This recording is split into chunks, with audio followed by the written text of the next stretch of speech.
আপনি আজকে ভালো হতে চান, আপনার বিপদ বেড়ে যাবে। আপনি আজকে সৎ পথে চলতে চান, আপনার বন্ধু দুশ্মন হয়ে যাবে। আপনি একটু মন থেকে চান যে আমি আজকে নামাজ পড়বো, দেখবেন যে ফজরের আজানের আগে আপনার ঘুম হয়ে গেছে। আপনি যদি বলেন যে না মানুষের উপকার করব, আমি আর কারো কোনো ক্ষতি করব না, দেখবেন রাস্তায় যাওয়ার সময় কিচ্ছু নাই, হঠাৎ করে গাড়ি একটা এসে আপনার খোঁচা মেরে চলে গেছে। আপনি আজকে থেকে চিন্তা করেন যে আমি 5 ওয়াক্ত নামাজ পড়বো, আপনি মসজিদে যাবেন, হতে পারে সবার জুতা আছে, আপনার জুতা নাই। এগুলো কেন হয়? মনে রাখবেন প্রিয় ভাইয়েরা, আমাদেরকে জান্নাত পেতে হবে, আল্লাহ এবং রসুলের দেওয়া বিধানের বাইরে যাওয়ার কোনো সুযোগ। তো কোনো মানুষ যখন আল্লাহর পথে আসে, তখন শয়তান বিভিন্ন বিপদ দিয়ে তাকে ঝামেলা করে। আল্লাহ তাআলা তাকিয়ে থাকে, আল্লাহ দেখে আমার বান্দা অটল থাকে কিনা, যে নিয়ত করছে সে নিয়তে অটল থাকতে পারে কিনা, আমার বান্দা যেভাবে চাচ্ছে সেটার উপর মন কষ্ট না নিয়ে টিকে থাকতে পারে কিনা, আল্লাহ তাকায় থাকে, আল্লাহ দেখে থাকে। দেখে একদিন যায়, এক সপ্তাহ যায়, 1 মাস যায়, 1 বছর যায়, 2 বছর যায়, 5 বছর যায়, বান্দা নিয়ত থেকে নড়ে না, তখনই আল্লাহ তাআলা দয়া তার জন্য পাঠিয়ে দেয়। তখন থেকে সে আল্লাহর প্রিয় বান্দা হওয়া শুরু করে। আপনি প্রথম ভালো হবেন, ভালো হতে চাইবেন, প্রথম দিনে আপনি প্রিয় হয়ে যাবেন, বিষয়টা তা না। একটু পরীক্ষা তো দিতে হবে, কি বলেন আপনারা? একটা পরীক্ষা তো দেওয়ার দরকার, একটু কষ্ট সহ্য করার দরকার। আল্লাহ যাকে ভালোবাসে তাকে কষ্ট দেয় বেশি। দুনিয়া ভালোবাসলে ফুল দেয়, আল্লাহ ভালোবাসলে আগলায় রাখে। আল্লাহ ভালোবাসলে মূসা নবীর মতো ছোট্ট অবস্থায় মা হারা করে নদীতে ভাসায় দেয়। সেজন্য মাথায় রাখবেন, মুমিন বান্দা যখন কষ্ট মুসিবত দেখে, তখন তারা এই সময়টাকে সুবর্ণ সুযোগ হিসেবে কাজে লাগায়। আপনি আল্লাহর প্রিয় বান্দা হতে ম্যানুয়ালিভাবে যদি 100 বছর লাগে, যে কোনো দুঃখ কষ্ট বিপদে যদি ধৈর্য এবং শুকরিয়ার সাথে স্থির থাকতে পারেন, ওই 100 বছরের রাস্তা আল্লাহ চাইলে আপনাকে একদিনে পার করায় দিবে। কষ্ট ভাঙতে আসে না, কষ্ট মজবুত করতে আসে। সেজন্য মাথায় রাখবেন, কেউ যদি আপনার দিকে পাথর নিক্ষেপ করে কষ্ট দেওয়ার জন্য, আপনি পাথরগুলাকে নিয়ে মনের মধ্যে জমাবেন না, আপনি পাথরগুলাকে নিয়ে নিচে জমাতে থাকবেন, নিচে জমাতে থাকবেন। এই পাথর জমতে জমতে যখন পাথরের একটা পাহাড় হয়ে যাবে, আপনি তাদের চাইতে অনেক উঁচুর মধ্যে চলে যাবেন, উচ্চ জায়গায় চলে যাবেন। আপনি পাথর নিয়ে মন খারাপ করছেন কেন? আরে সবচাইতে আল্লাহর সৃষ্টি জগতে শ্রেষ্ঠ হচ্ছে আল্লাহর নবী, নবী রহমাতুল্লিল। পৃথিবীতে এমন অনেক নাফরমান নাখান্দা মানুষ আছে যারা আমাদের নবী নিয়েও বদনাম করে, নবীর বিপক্ষে কথা বলে। তো যেখানে নবীর বিপক্ষে আছে, সেখানে আপনার আমার বিপক্ষে থাকবে না কেন? আর কেন আশা করছেন সারা পৃথিবীর মানুষ আপনাকে ভালোবাসবে? কেন চাচ্ছেন আপনি এটা? আপনি কি সারা পৃথিবীর মানুষকে ভালোবাসতে পেরেছেন? তা আপনাকে কেন বাসবে? কমন বিষয়। এত টেনশন নেওয়ার দরকার? বলেন, এত টেনশন নেওয়ার দরকার? ধৈর্যের সাথে শুকরিয়ার সাথে আল্লাহর পথে নামাজের সিজদা ধরে রেখে যদি এগোতে পারেন, সততার সাথে স্বচ্ছতার সাথে, হাজার বন্ধ রাস্তা খুলে দিবেন আল্লাহ, ইজ্জতের ব্যবস্থা করে দিবেন আল্লাহ, অন্তরে অশান্তি মনকে শান্তি করে দিবেন কে? এগুলা কি মাথায় থাকবে ইনশাআল্লাহ? আল্লাহ কোরআনের মধ্যে বলছেন কি, ওয়ালা নাবলুওয়ান্নাকুম বিশাইইন মিনাল খাউফি ওয়াল জুই ওয়া নাকসিন মিনাল আমওয়ালি ওয়াল আনফুসি ওয়াস সামারাত। এবার আপনারা বলেন, আল্লাহ যদি কাউকে বলে আমি তোরে 5 দিন কষ্ট দিব, ধৈর্য ধরতে পারলে আজীবন জান্নাত দিব, আপনি 5 দিনের কষ্ট নিবেন নাকি নিবেন না? জোরে বলেন না। কারণ আপনি তখন মনরে বুঝ দিবেন, যাক 1 দিন 2 দিন এমনিও চলে যাবে, 5 দিনে না কোনো রকম একটু সয়ে যায়। ওই রমজানে যখন রোজা রাখে, দুপুর 2টা বাজে যখন খিদা লাগে, বাচ্চারা যখন খাবার জন্য, তখন মারা কি বলে? বলেন বলেন বলেন, ঘুম যাগো তুই এ না, ঘুমুত উড়িলে দেবে আজান দি ফেলে আরেকটা না, অফুত অফুত আরেকটা না। বাচ্চাও মার কথা শুনে মনের মধ্যে আশা বাঁধেওয়া আরেকটা না। কিন্তু এখনো বাকি আছে কয় ঘন্টা? 4 ঘন্টারে মা বলছে একটা না, বাঁচিতেও গিয়ে একটা না। 5টা দিন যদি কষ্ট সহ্য করার বিনিময়ে জান্নাত দেয় আল্লাহ, নিবেন কি নিবেন না? বাস এই কনসেপ্টটা মাথায় রাখেন। নবী বলে, আমার উম্মতের ভিতরে কেউ যদি পেটের ব্যথার কষ্টে মারা যায়, আল্লাহ তাকে শাহাদতের মকাম ইজ্জত দান করবেন। কিসের ব্যথা? শুনি নাই, কিসের ব্যথা? পেটের ব্যথাও যদি কেউ মারা যায়, আল্লাহ তার সারা জীবনের গুনাহ মাফ করে দিবেন। আল্লাহ তাআলা তার জন্য হাসরের রাস্তা সহজ করে দিবেন। আল্লাহ তাআলা তার জন্য জান্নাতের দরজা খুলে দিবেন। যদি সে পেটের ব্যথা নিয়ে ধৈর্য এবং শুকরিয়ার সাথে ঈমানের সাথে দুনিয়ার থেকে বিদায় নেয়, দেখেন সে জান্নাত পাওয়া কত কঠিন ছিল, আল্লাহ দয়া করে পেটের ব্যথা সহ্য করাইয়া জাহান্নামের আযাব থেকে বাঁচাই দিয়েছেন। সেজন্য প্রত্যেকটা কষ্ট নিয়ামত। একটু আওয়াজ করে বলতে হবে, প্রত্যেকটা কষ্ট। আমি সবার আওয়াজ শুনতে পাইনি, একটু সবাই মিলে বলুন তো, প্রত্যেকটা কষ্ট, প্রত্যেকটা দুঃখ, প্রত্যেকটা মুসিবত। কারণ কষ্ট দুঃখ আপনাকে মজবুত করে। ঘর বানাইতে যদি চান টাকা দিয়ে, তাহলে ঘর থেকে বের হতেই হবে। ঘর থেকে বের না হলে কখনো নতুন ঘর, বলেন না নতুন ঘর, নতুন ঘর হবেই যখন আপনি ঘর থেকে বের হওয়ার মায়া ত্যাগ করতে পারবেন। আপনি যখন ঘরের মায়া ত্যাগ করে বাইরে যেতে পারবেন, তখন এই নতুন ঘর হওয়ার সম্ভাবনা। অনেক প্রবাসী ভাইরা দেখবেন যাওয়ার সময় ভাঙ্গা ঘর, আল্লাহ রহমতে 4-5 বছরে ও অক্লান্ত পরিশ্রম করে এখন 2 তলা 4 তলা বিল্ডিং বানাই ফেলছে। বলেন আছে না নাই? সেজন্য বেশি অস্থির হওয়ার কোনো দরকার। আমাদের একজন মালিক নবী বলছেন, হে আমার উম্মত, যখন তোমরা নামাজ পড়ো আমি নবীর চোখ শীতল হয়, অন্তর শান্তি হয়। আরেকটু জোরে বলেন। আমার অনেক ভাইয়ের এখানে আছেন, হাজার ব্যস্ততার ভিতর নামাজ ঠিকই পড়ে ফেলে। আপনার জানা শোনার মধ্যে এরকম অনেক ব্যবসা করে আর চাকরি করে, নামাজ কিন্তু ঠিকই, এরকম অনেকেই আছে। সে পারে কে এভাবে জানেন? তিনি পারেন কিভাবে? তিনি অন্তর থেকে চেষ্টা করেছেন, আল্লাহ ওনার জন্য রাস্তা সহজ করে দিয়েছে। তা আমি অনুরোধ করব, হাজার ব্যস্ততার ভিতরে আপন রবের দরবারে মাথা ঝুঁকিয়ে সম্মান অর্জনের সুযোগটা যেন আমরা না হারাই। আপন রবের দরবারে মন থেকে সিজদা দিয়ে দিয়ে যে ইজ্জত পাবো, সেই ইজ্জত পাওয়ার রাস্তা যেন আমরা না হারাই। আমরা কি পারবো ইনশাআল্লাহ? বলেন আমরা পারবো ইনশাআল্লাহ? অনেক ছেলে জীবনে এমন ঘটনা আছে, আজীবন সে করে যায় যখন অন্যরা কেউ করার ক্ষমতা ছিল না। যখন অন্যরা কামানো শিখছে, যে এতদিন করছে তারা কেউ খবর নেয় না। যে একসময় সংসারের হাল ধরছে, যখন কেউ হাল ধরার মতো ছিল। এমন অনেক ভাইয়েরা আছেন নিজে না পড়ে ভাইদেরকে পড়াইছেন, আছে না নাই? নিজে পড়ালেখা থেকে সরে এসে ভাইদেরকে পড়াইছেন, নিজে পরিশ্রম করেছেন, ভাইদেরকে ছায়ার ভিতরে রেখেছেন। কিন্তু এক সময় পরিস্থিতি এমন যে তাকেও খেয়াল রাখার কোনো মানুষ, কারণ এটা দুনিয়া। মনে রাখবেন প্রিয় ভাইয়েরা, উপকার করলে খুশি হয় কে? বাস আমাদের জন্য এতটুকুই যথেষ্ট। মানুষের থেকে থ্যাংক ইউ পাওয়ার কোনো দরকার, মানুষের থেকে থ্যাংক ইউ পাওয়ার দরকার, মানুষের আমাদের শুকরিয়া করবে কি করবে না সেটা আমাদের দরকার। রব খুশি হয় আমরা যদি মানুষের উপকার করি, বাস আমরা সেই জন্য করব। কারো থেকে প্রতিদান দরকার থাকুক না জমা, সব কিছু নগদে পাওয়ার দরকার কি? কিছু জিনিস জমা থাকুক কার কাছে? আর সে আল্লাহ যখন আপনাকে সেটা রিটার্ন করবে, আপনি যতটুক দিয়েছেন ততটুক দিবে না, আল্লাহ আল্লাহর শান অনুযায়ী আপনাকে 1000 গুণ বাড়াই দান করবেন। আল্লাহ চাই সবাই জান্নাত পাক।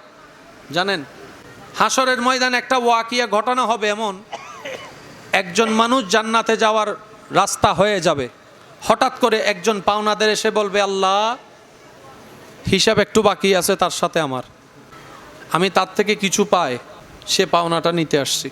আল্লাহ তাআলা বলবে যে সে কি তোমার থেকে পায়? সে বলবে যে আল্লাহ পায়। তো দাও, যা পায় তা দাও। তো যেটা পায় সেটা তো ওইখানে, বলেন না, যেটা পায় সেটা ওইখানে।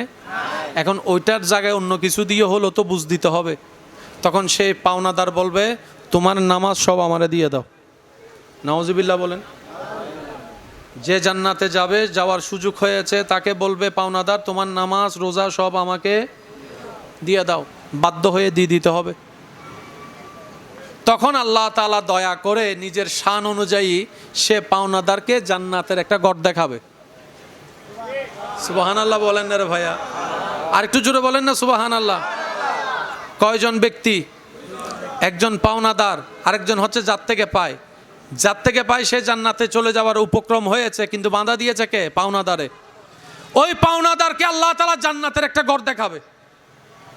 ওই ব্যক্তি জান্নাতের ঘরটা দেখে বলবে, আল্লাহ এত সুন্দর ঘর, এটা কার?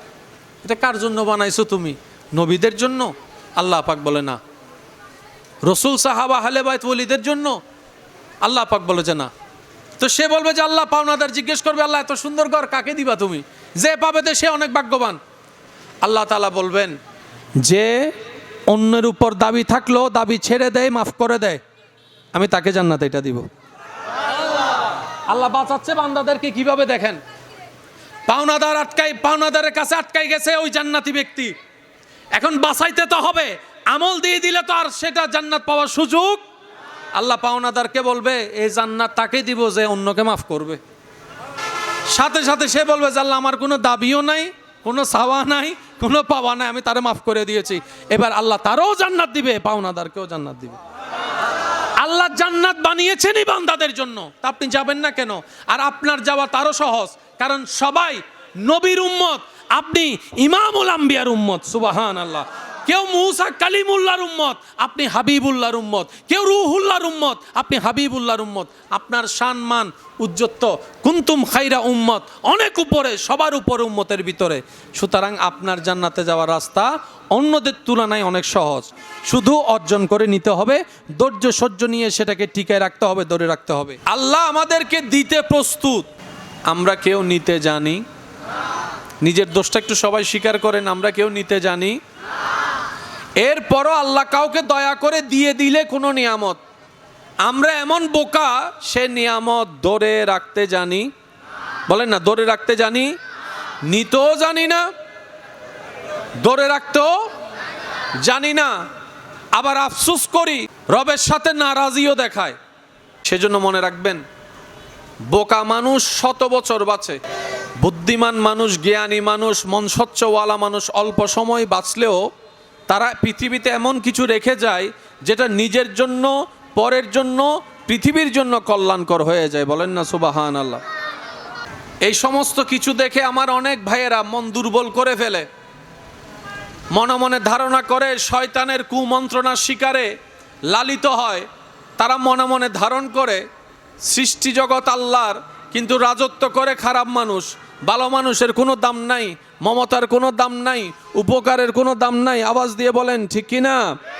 ভালো কাজ করলে কোনো দাম হয় না, উপকার করলে খেতে হয়, ভালো প্রশংসা করলে বদনামের শিকার হতে হয়।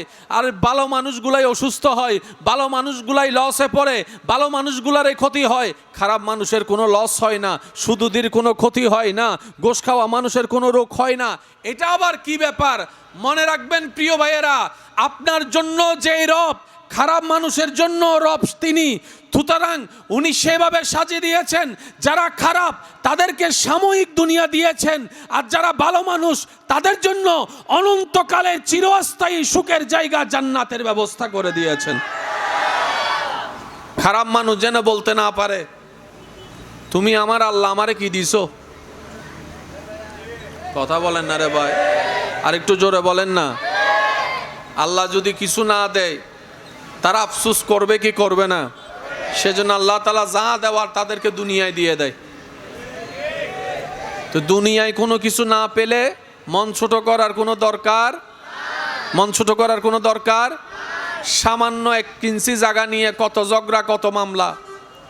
নবী রাহমাতুল লিল আলামিন, হাবিবে খোদা, গুনাহগার উম্মতের শাফাআতকারী নবী, জান্নাতের মালিক নবী, আল্লাহর হাবিব নবী কালামে এরশাদ করছেন, হাদিসে পাকের মধ্যে, 10টা পৃথিবী এক জায়গায় করলে যতটুক বড় হবে আয়তনে, জান্নাতের ছোট্ট একটা রুম তার মতো।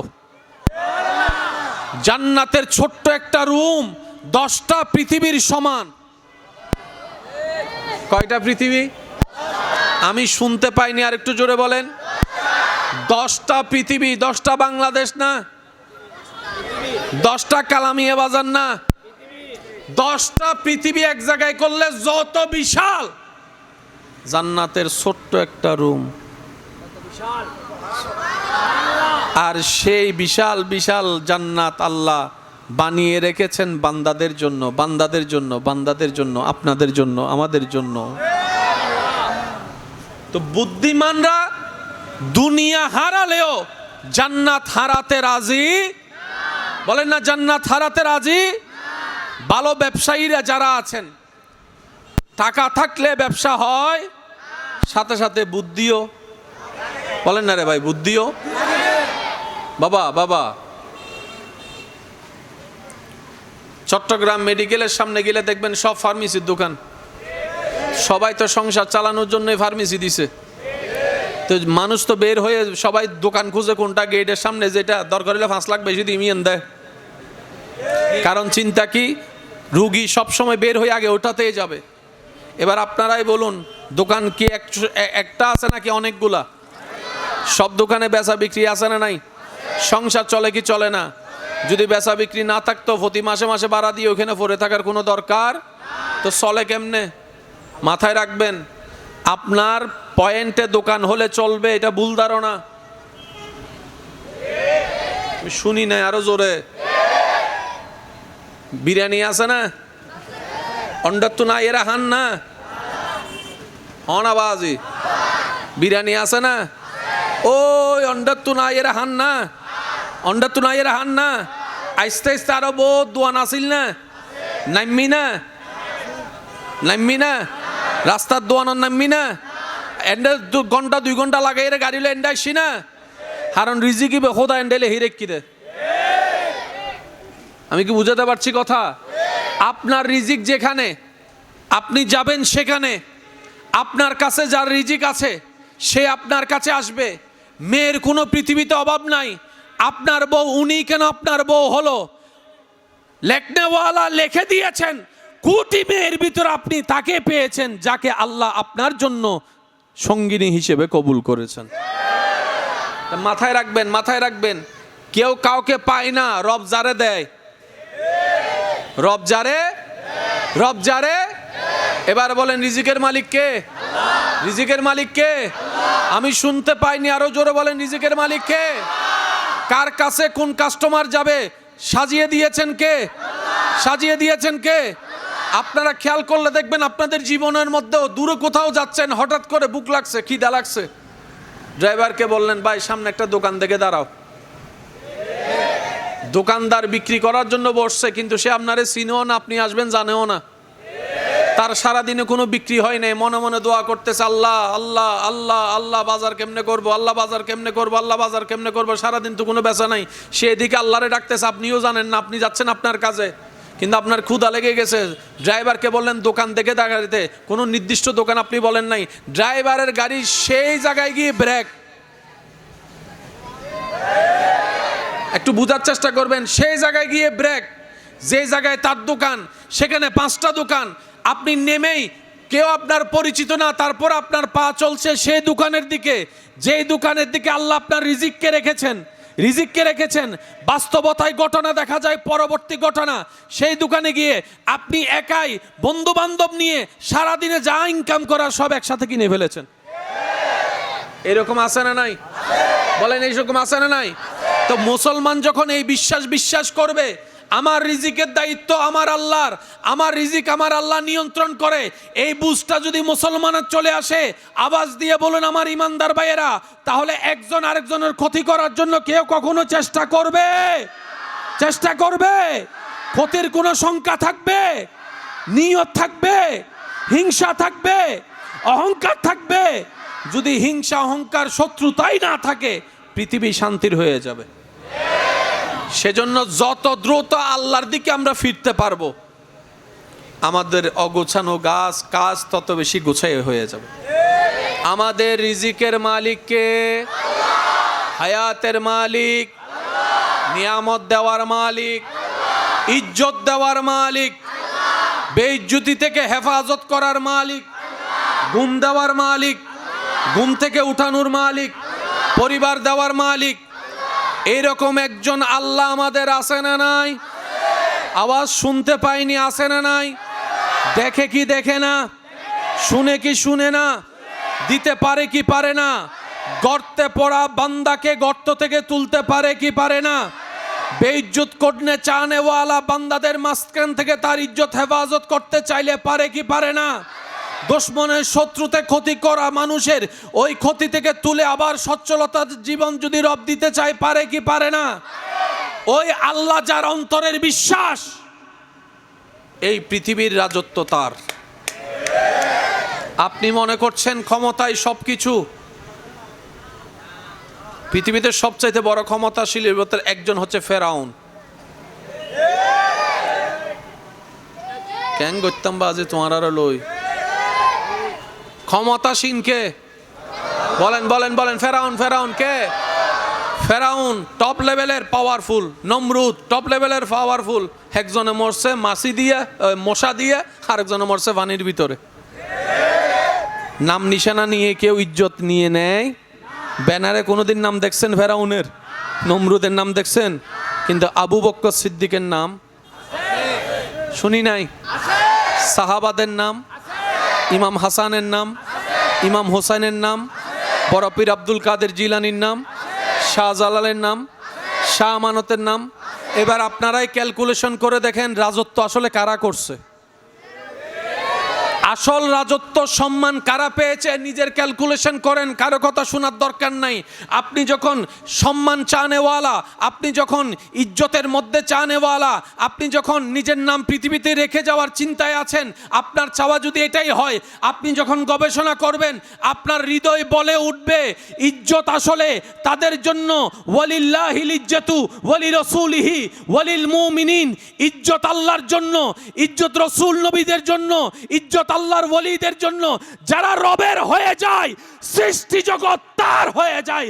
ডান হাত তুলে দেখাই বলেন ঠিক কিনা?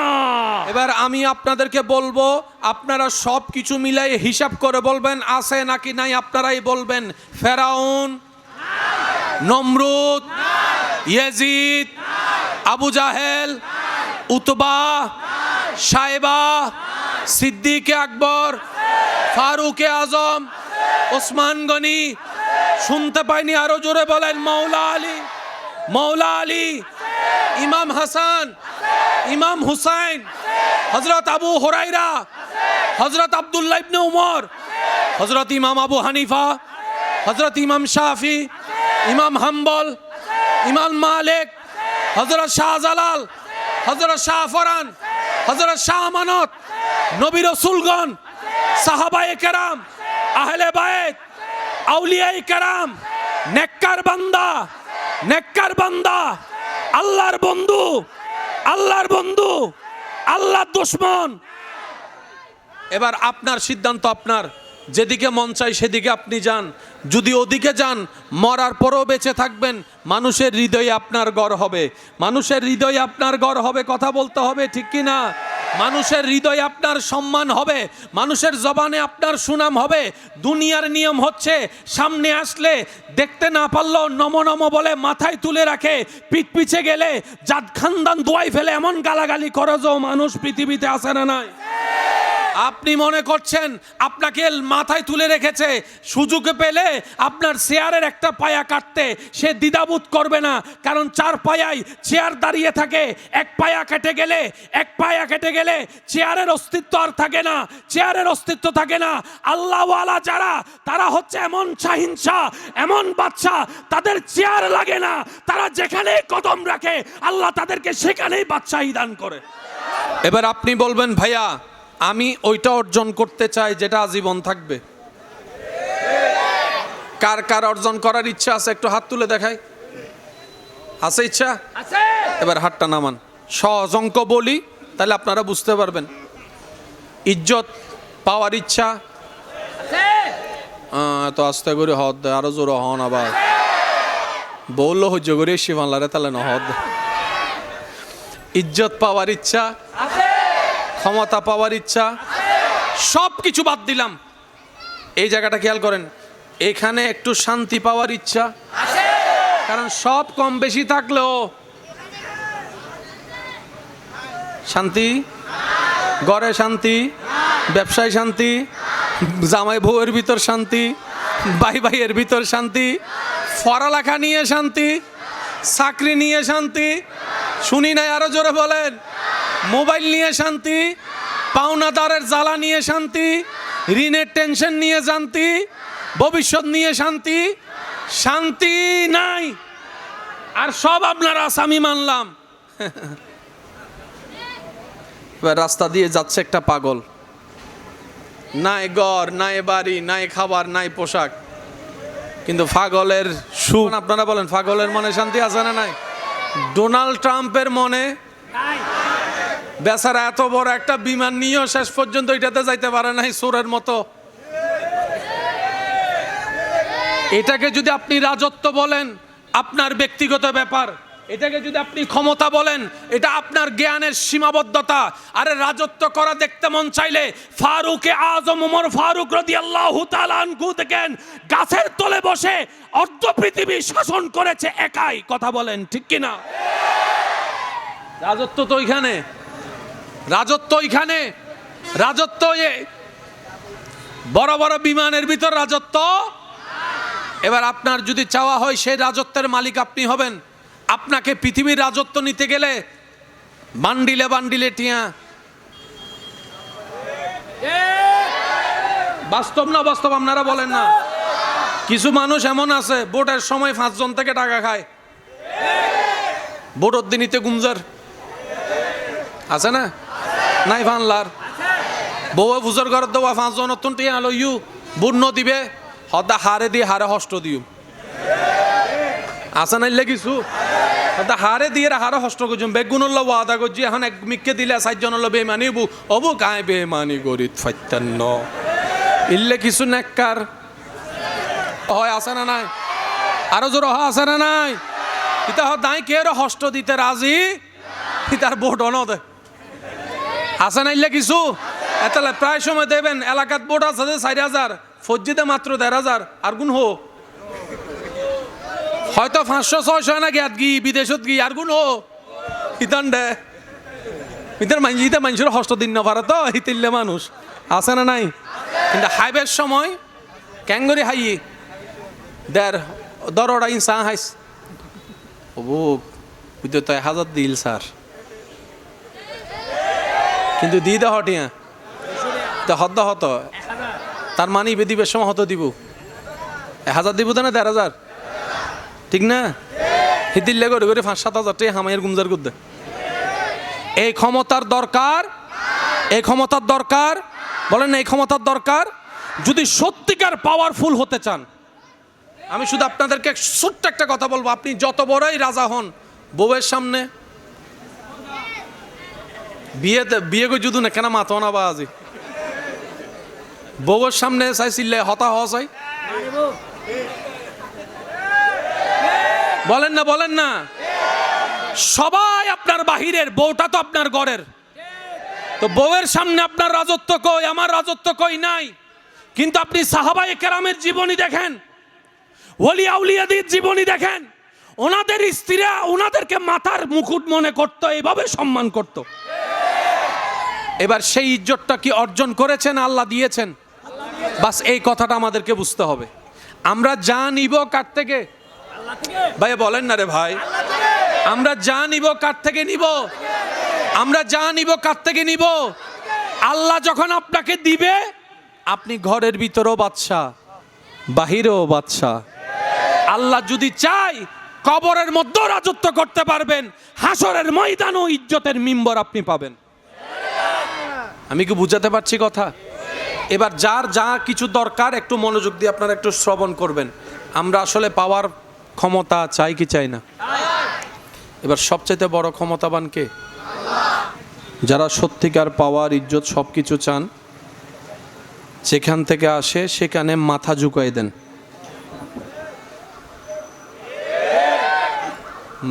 পুলিশ যখন কোনো আসামিকে গ্রেফতার করে কি বাঁধে? বলেন না কি বাঁধে? গলা বাঁধে, পা বাঁধে না হাত বাঁধে? একটু খেয়াল করবেন, খেয়াল করছেন? এত কিছু থাকতে হাত বাঁধে কেন? আদালতের নিয়ম বানিয়েছেন, পিছনে তো কোনো একটা কারণ। হাত হচ্ছে শক্তির নিদর্শন। এই আমাদের চট্টগ্রামের ভাষায় মারি নাক, মুখে বলতেছে হাত কিন্তু উঠে গেছে, তোরে আয় সাই লইম, এব্বারে মারি ট্যাং মুখে বলার সাথে সাথে হাত লড়ে, যে খেয়াল করছেন? হাত মানি শক্তি, হাত মানি পাওয়ার, হাত মানি ক্ষমতা। আইনি যখন কাউকে গ্রেফতার করে হাতটা বেঁধে প্রমাণ করে তোর কোনো ক্ষমতা নাই, তোর কোনো পাওয়ার নাই, তোর কোনো শক্তি নাই, তোর কোনো দাপট নাই। সেজন্য সিলিন্ডার করার সময় ফা তুলে দেয় না, কি তুলে দেয়? হাত তুলে বলে যে আমার কোনো শক্তি, আমার কোনো পাওয়ার, আমি আর ফালাবো, আমি আর পালাবো, আমি আর মারবো। এটা হচ্ছে সিলিন্ডার। মনে রাখবেন, আইনি ভাষা, কেউ যদি নিজের হাত সিলিন্ডার করে ফেলে, কেউ আর গুলি করার ক্ষমতা, এরপরও যদি কেউ গুলি করে আইনের মধ্যে সে আসামি হয়ে যাবে। সিলিন্ডার যেহেতু সে হাত তুলেছে, এই সিলিন্ডার করা, আত্মসমর্পণ করা, এটাই ঈমানের অংশ। আমার ভাইয়েরা, যদি আমরা একটু বোঝার চেষ্টা করি, মুসলমান কাকে বলে? মুসলমান তাকে বলে যার ব্রেন দিয়ে, মন দিয়ে সকাল বিকাল সন্ধ্যার 24 ঘন্টার শিডিউলকে আল্লাহর হুকুমের সামনে, আল্লাহর ইচ্ছার সামনে যে নিজেকে সিলিন্ডার করে দিতে পারে, তাকেই মুসলমান বলে। মুসলমান মানে আত্মসমর্পণ করা। মুসলমান মানে কি করা ভাইয়া? একদম শর্টকাটে বলছি মনে রাখার জন্য। মুসলমান মানে কি করা? আসামি দুইভাবে গ্রেফতার হয়, হয়তো সিলিন্ডার আত্মসমর্পণ করবে, না হয় গ্রেফতার হবে। পুলিশে হয়তো গ্রেফতার করবে, না হয় পুলিশের কাছে নিজে থেকে গিয়ে সিলিন্ডার করবে। আর আপনারা জানেন, গ্রেফতার করলে সাজা বেশি, গ্রেফতার করলে সাজা বেশি। আর কেউ যদি নিজে থেকে সিলিন্ডার করে, সাজা। সেজন্য আল্লাহর রাসূল বলে, হে আমার উম্মতেরা, তোমরা আল্লাহর দরবারে নিজেকে আত্মসমর্পণ করে দাও, সিলিন্ডার করে দাও। যত গুনাহ আছে তওবা করে নাও মন থেকে। আমার আল্লাহ দয়া করে, ইন্নাল্লাহা ইয়াগফিরুজ যুনুবা জামিয়া, রব্বুল আলামিন চাইলে তোমার সারা জীবনের সমস্ত কবিরা সগীরা গুনাহ মাফ করে দিতে পারেন। উচ্চ আওয়াজ একবার বলেন সুবহানাল্লাহ। আল্লাহ, ও গো আল্লাহ, ক্ষমা করে দাও, মাফ করে দাও। সবাই কি আওয়াজে আল্লাহ, ও গো আল্লাহ, ক্ষমা করে দাও, মাফ। জীবন মুদের যতদিন থাকিবে, সুপথে চালাও, মাফ করে দাও। আল্লাহ, ও গো আল্লাহ, ক্ষমা করে দাও। দেখি সবাই মিলে পড়লে শুনতে কেমন লাগে, একটু শুনতে চাই। আল্লাহ, ও গো আল্লাহ, ক্ষমা করে দাও। জীবন মুদের যতদিন থাকিবে, সুপথে চালাও, মাফ করে দাও। আল্লাহ, ও গো আল্লাহ, ক্ষমা করে দাও। মোহাব্বতের আওয়াজ একবার আমার নবীর উম্মতেরা, প্রেমিকরা উচ্চ আওয়াজ একবার বলেন মারহাবা। এতটুক কথা যারা বুঝতে পেরেছেন তারা একবার বলেন আলহামদুলিল্লাহ। যদি রিয়েল ক্ষমতা চান, শান্তি চান, আল্লাহর দরবারে সিলিন্ডার করা ছাড়া দ্বিতীয় কোনো উপায়। এবার সেই নিয়ামত যদি বাড়াতে চান, ধরতে চান, পেতে চান, আপনাকে কিছু আমল করতে হবে। এই আমলগুলা বললে মনে থাকবে ইনশাল্লাহ। এক নাম্বার, সব কিছুর ভিতরে আল্লাহর উপর পূর্ণ ভরসা, আল্লাহর উপর পূর্ণ বিশ্বাস রাখতে হবে। যাই কিছু হবে আল্লাহর। বলেন বলেন বলেন বলেন বলেন। আমি বিপদে পড়েছি, বাঁচাবেন কে? আমার বন্ধ রাস্তা খুলে দিবেন কে? 24 ঘন্টার প্রত্যেকটা কাজে শুধু আল্লাহ আল্লাহ আল্লাহ। যেমন খাওয়ার আগে বিসমিল্লাহ, আল্লাহ আছে না নাই? খাওয়ার পরে আলহামদুলিল্লাহ, আল্লাহ আছে না নাই? কাজের ভিতর আল্লাহকে রাখতে হবে। দোকান শুরু করবেন আল্লাহর নাম দিয়ে, দোকান বন্ধ করবেন আল্লাহর নাম দিয়ে। আপনি যদি মন থেকে দোকান বন্ধ করার সময় বলেন, আল্লাহ আমার দোকানের হেফাজতের দায়িত্ব তোমার কাছে ছেড়ে দিলাম, আপনার বলাটা যদি রবের দরবারে কবুল হয়, এমনও হতে পারে 1000টা দোকান আগুনে জ্বলে গেলেও আপনার দোকানে আগুনের একটা ফুলকাও স্পর্শ করতে পারবেন না। এরকম হাজার হাজার প্রমাণ, বলেন না হাজার হাজার প্রমাণ। ঘর থেকে যখন কেউ বের হয় মুরব্বীরা দোয়া করে বলে ফি আমানিল্লাহ, ফি আমানিল্লাহ। এবার বলেন আল্লাহ আছে না নাই? বলেন না আছে না নাই? আল্লাহ চাই এটা, বান্দা তোর প্রত্যেকটা কাজে তুই আমাকে ইনভলভ কর, তোর প্রত্যেকটা কাজে আমাকে স্মরণ কর, তোর প্রত্যেকটা কাজে আমাকে ডাক। তুই যতটুক পারবি না আমি আল্লাহ দয়া করে তার চাইতে বেশি সাজাই দিব। বলেন না সুবহানাল্লাহ। প্রত্যেকটা কাজে কাকে রাখতে হবে? দ্বিতীয় নম্বর, আল্লাহর হাবিব দয়াল নবী রহমতুল্লিল আলামিনের প্রতি পূর্ণ ঈমান, পূর্ণ ভালোবাসা, পূর্ণ ভক্তি, পূর্ণ শ্রদ্ধা, পূর্ণ সম্মান রাখতে হবে। কথা বলেন ঠিক কি না?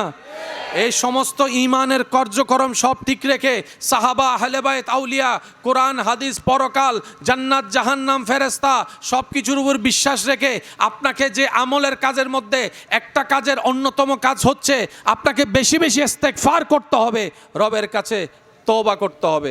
যত তওবা করবেন বন্ধ রাস্তা, বলেন না ভাই বন্ধ রাস্তা, নড়াচড়াকে একটু বন্ধ করা যাবে অন্তত 20 মিনিটের জন্য, প্লিজ অনুরোধ করছি। এটা ইস্তেগফার করলে বন্ধ রাস্তা কি হয়ে যাবে? দরুদ শরীফ পড়লে আপনার মর্যাদা কি হবে? বলেন না, বলেন না। দরুদ শরীফ পড়লে মর্যাদা, দরুদ শরীফ পড়লে দোয়া কবুলের চান্সেস বেড়ে যায়, দরুদ শরীফ পড়লে জবানের পবিত্রতা বেড়ে যায়, দরুদ শরীফ পড়লে চোখের পবিত্রতা বেড়ে যায়, দরুদ শরীফ পড়লে অন্তর নরম হয়ে যায়, দরুদ শরীফ পড়লে মর্যাদা বেড়ে যায়, দরুদ শরীফ পড়লে গুনাহ কমে যায়, দরুদ শরীফ পড়লে নেকি বেড়ে যায়, দরুদ শরীফ পড়লে আল্লাহর রহমতের অনেক কাছে চলে যাওয়া যায়। কয়টা জিনিস বললাম? একটা ইস্তেগফার আর একটা দরুদ। বলেন কয়টা? জোরে বলেন কয়টা? একটা ইস্তেগফার আর একটা দরুদ। এবার যে দুইটাই, এগুলা কোনো আহামরি বড় জিনিস না। আস্তাগফিরুল্লাহ বললে ইস্তেগফার হয়ে যায়, আস্তাগফিরুল্লাহ বললেই। এখানে অনেক মানুষ এমন আছেন যারা ইস্তেগফারের একটা জিকির সবসময় করে। এরকম কোনো মানুষ পেলে জিজ্ঞেস করবেন, উনি হয়তো এটাই আপনাকে বলবে যে অন্যদের জন্য যেটা 10 দিনের কাজ, আমার জন্য সেটা আমার আল্লাহ দয়া করে 1 দিনের কাজ বানিয়ে দিয়েছেন। অন্যরা আলগাইতে যতটুক পরিশ্রম শক্তি ব্যয় হয়, আমার আল্লাহ সেটা আমার জন্য এত পাতল ফোলার মতো করে দিয়েছেন, একদম নরম তুলতুলে করে দিয়েছেন। ইস্তেগফার হচ্ছে এমন একটা শক্তি, পাহাড়ের মাঝখানেও রাস্তা হয়ে যাবে। আপনি ভাবছেন আপনার শত্রুর ক্ষমতা বেশি, আপনি ভাবছেন আপনার শত্রুর পাওয়ার বেশি, বিশ্বাস করেন কোনো পাওয়ার, শত্রুর কোনো পাওয়ার, আপনি মনে করতেছেন বলে ওনার পাওয়ার বেড়ে গেছে। যে সেজন্য কোনো বড় রোগ হলে দেখবেন ডাক্তাররা রোগীর সামনে রোগ, ভাইয়া বলেন না কথা, একটু বলেন। আপনাকে আমার কথা শুনতেছেন? পিছন পর্যন্ত কথা শোনা যাচ্ছে? শুনলে মেহেরবানি করে একটু উত্তর দিবেন যেন আমিও বুঝতে পারি যে আপনারা শুনতেছেন। বড় কোনো রোগ হলে ডাক্তার কখনো রোগীর সামনে রোগের কথা বলে না। তো যার রোগ তার তো জানার অধিকার আছে। বলে যে আপনার পরিবারকে, গার্ডিয়ানকে, সাথে কি আসছে তাকে ডাকেন।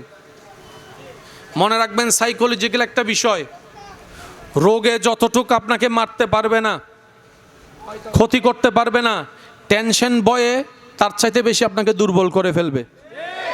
সেজন্য রুগীদেরকে দেখবেন যারা কোমাতে থাকে, যারা আইসিইউতে থাকে, অনেক দেশে এমন পর্যন্ত আছে কিছু কিছু গ্লাভস দিয়ে রুগীর হাতের উপর এমনি করে রাখা হয়, তার তো চোখ বন্ধ, তেমন বুঝ আসে না, কিন্তু সে যখন হাতের উপর হাত দেখে তার মনে হয় যে আমার আত্মীয়, আমার আপনজনেরা আমার হাত ধরে রেখেছে। রুগীর সাহস বেড়ে যায়, শক্তি বেড়ে যায়, মন শক্ত হয়ে যায়। ওইটা হওয়ার কারণে তাড়াতাড়ি রোগ থেকে সে ফিরে আসতে পারে। তাহলে মানসিক শক্তি হচ্ছে সবচাইতে বড় শক্তি।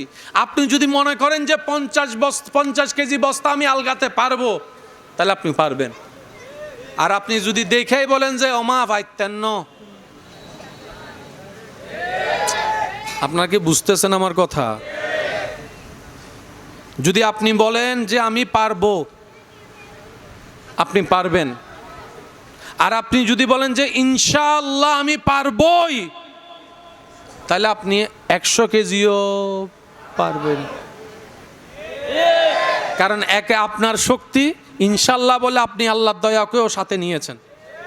তো কিছু কিছু অভ্যাস যদি আমরা পরিবর্তন করতে পারি, কঠিন না, সহজ, শয়তানে গুতাইতেও করতে পারি না। যেমন বলেন তো সবাই ইনশাআল্লাহ। ভাই এই শব্দটা বলতে কতক্ষণ লাগছে? কোনো পরিশ্রম বলেন না, কোনো পরিশ্রম, কোনো ভারী কিছু বলেন তো বিসমিল্লাহ, আলহামদুলিল্লাহ, আল্লাহু আকবার, আস্তাগফিরুল্লাহ। এগুলো এক এক সেকেন্ডের শব্দ, কিন্তু মিস্টার শয়তানে আমাদেরকে গুতাই। এখানে অনেক মানুষ আছে খাবার শুরু করার মাঝখানে গিয়ে মনে পড়ে বিসমিল্লাহ তো ন পড়ি। আছে এখানে? আছে? থাকলে হ্যাঁ বলেন, না থাকলে না বলেন। আছে? খাবার মাঝখানে যাই মনে পড়ে একটা বিসমিল্লাহ 1 সেকেন্ডের আমি বললাম না কেন, পারলাম না কেন, আমার মনে থাকে 15 বছর আগে কে গালি দিছে। উইতের জামিলা ওই কষ্ট সব মনে থাকে, বিসমিল্লাহ মনে থাকলো না, ব্যাপার কি? কারণ আমরা প্র্যাকটিস করি নাই, আমরা চেষ্টা করি নাই। আজকে একটা কথা বলি সবার উদ্দেশ্যে, বিশেষ করে যারা আমাকে ভালোবাসেন, অন্তর ঘরে আপনাদের সুন্দর জায়গায় আমাকে জায়গা দিয়েছেন, তাদের উদ্দেশ্যে একটা কথা বলি, আজীবন মাথায় রাখবেন। জান্নাত পাওয়া একদম সহজ, কারণ আমাদের রব রহমান। আমাদের জন্য জান্নাত পাওয়া অতি সহজ, কারণ আমাদের রব হচ্ছে রব্বুল আলামিন। জান্নাত পাওয়া আমাদের জন্য অনেক সহজ, কারণ আমাদের রব রহমানুর রহিম। আল্লাহ চায় আপনাকে জান্নাত দিতে, আপনাকেও চাইতে হবে জান্নাত পাওয়ার। দোনো দিকটা মিলতে হবে, কথা বলেন ঠিক কি না? আল্লাহর এখতিয়ার, আল্লাহ কাউকে ইচ্ছা করে দিয়ে দিলেন, সেটা আল্লাহর এখতিয়ার, কিন্তু ম্যানুয়াল একটা নিয়ম আছে না নাই? এই কথাটা মাথায় রাখবেন। আপনি পৃথিবীর যে কোনো কাজেই মন থেকে যদি চেষ্টা করেন, সেটার উপর যদি অটল থাকতে পারেন, আল্লাহ তাআলা সেই কাজটা আপনার জন্য সহজ করে দিবে। আপনি আজকে ভালো হতে চান, আপনার বিপদ বেড়ে যাবে। আপনি আজকে সৎ পথে চলতে চান, আপনার বন্ধু দুশমন হয়ে যাবে। আপনি একটু মন থেকে চান যে আমি আজকে নামাজ পড়ব, দেখবেন যে ফজরের আজানের আগে আপনার ঘুম হয়ে গেছে। আমি কি বুঝাতে পারছি কথা? আপনি যদি বলেন যে না মানুষের উপকার করব, আমি আর কারো কোনো ক্ষতি করব না, দেখবেন রাস্তায় যাওয়ার সময় কিচ্ছু নাই, হঠাৎ করে গাড়ি একটা এসে আপনার খোঁচা মেরে চলে গেছে।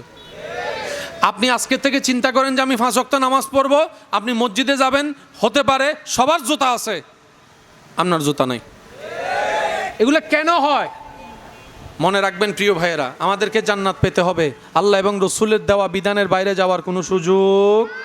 তো কোনো মানুষ যখন আল্লাহর পথে আসে, তখন শয়তান বিভিন্ন বিপদ দিয়ে তাকে ঝামেলা করে। আল্লাহ তাআলা তাকিয়ে থাকে, আল্লাহ দেখে আমার বান্দা অটল থাকে কিনা, যে নিয়ত করছে সে নিয়তে অটল থাকতে পারে কিনা, আমার বান্দা যেভাবে চাচ্ছে সেটার উপর মন কষ্ট না নিয়ে টিকে থাকতে পারে কিনা, আল্লাহ তাকায় থাকে, আল্লাহ দেখে থাকে। দেখে একদিন যায়, 1 সপ্তাহ যায়, 1 মাস যায়, 1 বছর যায়, 2 বছর যায়, 5 বছর যায়, বান্দা নিয়ত থেকে নড়ে না, তখনই আল্লাহ তাআলা দয়া তার জন্য পাঠিয়ে দেয়, তখন থেকে সে আল্লাহর প্রিয় বান্দা হওয়া শুরু করে। আপনি প্রথম ভালো হবেন, ভালো হতে চাইবেন, প্রথম দিনে আপনি প্রিয় হয়ে যাবেন, বিষয়টা তা না। একটু পরীক্ষা তো দিতে হবে, কি বলেন আপনারা? একটা পরীক্ষা তো দেওয়ার দরকার, একটু কষ্ট সহ্য করার দরকার। আপনার কাজ হচ্ছে লেগে থাকা।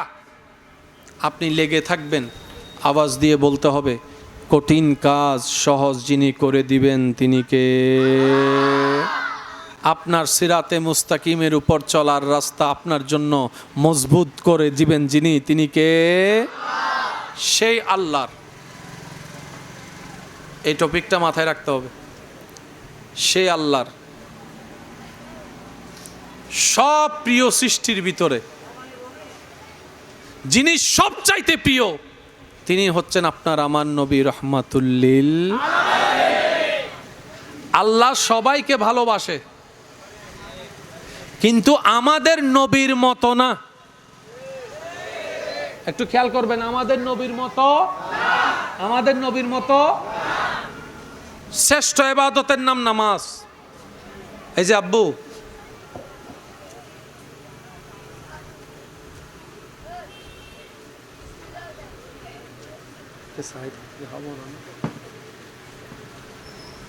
শ্রেষ্ঠ ইবাদতের নাম কি? নামাজের জন্য একটা কেবলা আছে না নাই? আমরা যেখান থেকে নামাজ পড়ি কাবার দিকে ফিরে নামাজ পড়ি, বলেন না? কাবার দিকে ফিরে। যারা মদিনা শরীফ গিয়েছেন এমন কেউ এখানে থাকলে একটু হাত তোলেন। মদিনা শরীফ গিয়েছেন? আছে? মদিনা, মদিনা একজন, দুইজন, পিছনেও হয়তো আছে তিনজন। মদিনা শরীফে একটা মসজিদে আছে, মসজিদে জুল কেবলাতাইন। মসজিদে জুল, একটু বলেন না, কেবলাতাইন, মসজিদে জুল। প্রত্যেকটা মসজিদের মধ্যে গেলে দেখবেন মেহরাব কয়টা? ওই যে গোল, এটা রে, গোল গোল। মদিনা শরীফ সেই মসজিদে যদি আপনি যান, আল্লাহ দয়া করে যাওয়ার সুযোগ দিয়ে, আপনি দেখবেন সেখানে মেহরাব দুইটা। শুনি নাই, শুনি না, আরো জোরে। কয়টা? কয়টা? দুইটা। পৃথিবীর সব মসজিদে মেহরাব একটা, কেবলাতাইনের মধ্যে দুইটা। নামাজ ফরজ হওয়ার পরে, একদম সংক্ষেপে বলার চেষ্টা করছি, নামাজ ফরজ হওয়ার পরে আল্লাহর হাবিব নবী যখন উম্মত সাহাবাকে নিয়ে নামাজ পড়তেন, তখন মসজিদে আকসার দিকে ফিরে নামাজ পড়তেন। মসজিদে আকসা কোনটা? ওই ফিলিস্তিনের যে মসজিদ নিয়ে এখনো ঝগড়া চলতেছে, মারামারি চলতেছে, মসজিদে আকসা। যেটা সোনালী গম্বুজ, ওইটা না, সোনালী গম্বুজের পিছনে যে মসজিদ আছে পুরাতন, ওইটা হচ্ছে আসল মসজিদে আকসা। এখন যেরকম আমরা কাবার দিকে ফিরে নামাজ পড়ি, এখান থেকে কাবা কোন দিকে? এদিকে। আমরা যদি এখন নামাজ পড়ি সবাই ওই দিকে হয়ে যাব। আকসা ছিল ঠিক এইদিকে, উল্টা দিকে।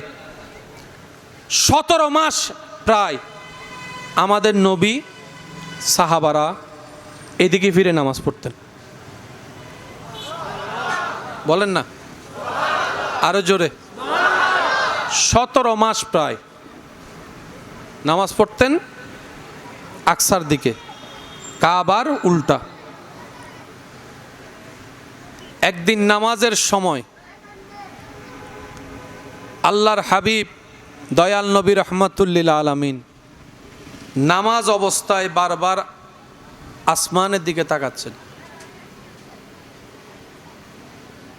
সুবহানাল্লাহ বেগরজে হইন না, সুবহানাল্লাহ হইলে গুণত্ব আর কিল্লে হইতেন। স্যার কেন আস্তে করে হনছে সুবহানাল্লাহ? নামাজ অবস্থায় আমাদের নবী কোন দিকে তাকাচ্ছেন? আপনি আমি নামাজ অবস্থায় যদি মাথায় রাখবেন, নামাজ অবস্থায় যদি আপনি আমি নামাজ শেষ হন না, নামাজ নামাজ আপনি আমি যদি কাবার ডিরেকশন থেকে এই সিনা যদি ঘুরাই ফেলি, সেজন্য নামাজ যখন পড়ে বান্দা আল্লাহর সামনে থাকে, তা নামাজ শেষ করেন কেমনে? একটু খেয়াল করেন। কাবার দিকে, মুখ কাবার দিকে, সিনা কাবার দিকে, নামাজের ভিতরে আছেন। নামাজ শেষ করেন কিভাবে? দেখেন, ডাইরেকশন আছে, নামাজ আছে। আসসালামু আলাইকুম ওয়া রাহমাতুল্লাহ।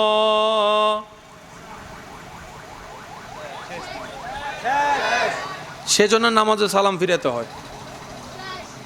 সুবহানাল্লাহ বলে না? নামাজে সালাম ফিরাই নামাজ কি করতে হয়? কারণ কাবার ডিরেকশনে যতক্ষণ ততক্ষণ নামাজ, ডিরেকশন শেষ।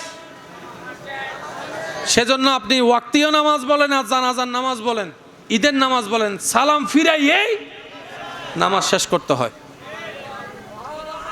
আমি কি বুঝাতে পারছি কথা? আরে দিদেল গুন্দে মাশাআল্লাহ, আল্লাহ কবুল করুক। আমিন।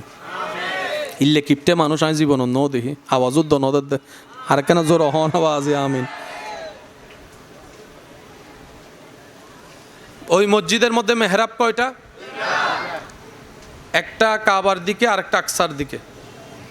17 মাস প্রায় নবীজি নামাজ পড়ছেন আকসার দিকে।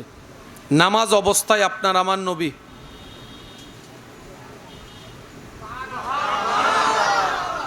নবীর নামাজ, নবীর নামাজ আমরা করলে আমাদের নামাজ থাকবে। আচ্ছা, নবীজির নামাজের ভিতর কোরআন তেলাওয়াত করতেছেন, এদিকে আসমানের দিকে তাকাচ্ছেন, একই দৃশ্য, একই বিষয় আল্লাহ কোরআনে উল্লেখ করছেন। Can you imagine? বিষয়টা কি ভাবা যায়? কোরআনের মতো দামি কিতাবে আল্লাহ আমাদের নবীর আসমানের দিকে তাকানোর কথা পর্যন্ত উল্লেখ করেছেন। কোরআন বলছে কদ নারা তাকাল্লুবা ওয়াজহিকা ফিস সামা। একটু মনোযোগ সহকারে বলেন সুবহানাল্লাহ। কদ নারা তাকাল্লুবা ওয়াজহিকা ওয়াজহিকা ওয়াজহিকা ফিস সামা। আল্লাহ বলছেন, হাবিব আপনি বারবার আসমানের দিকে তাকাচ্ছেন, আপনার রব দেখতেছে, আপনার রব দেখতেছে, আপনার রব দেখতেছে। আপনি নামাজ অবস্থায় বারবার আসমানের দিকে কেন তাকাচ্ছেন?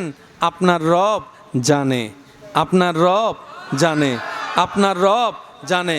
কারণ নবীর চাওয়া আমার উম্মতের নামাজের কেবলা যেন কাবা হয়, যেন কাবা হয়, যেন কাবা হয়।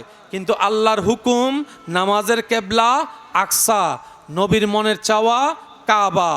আকসা একদিকে, কাবা আরেকদিকে।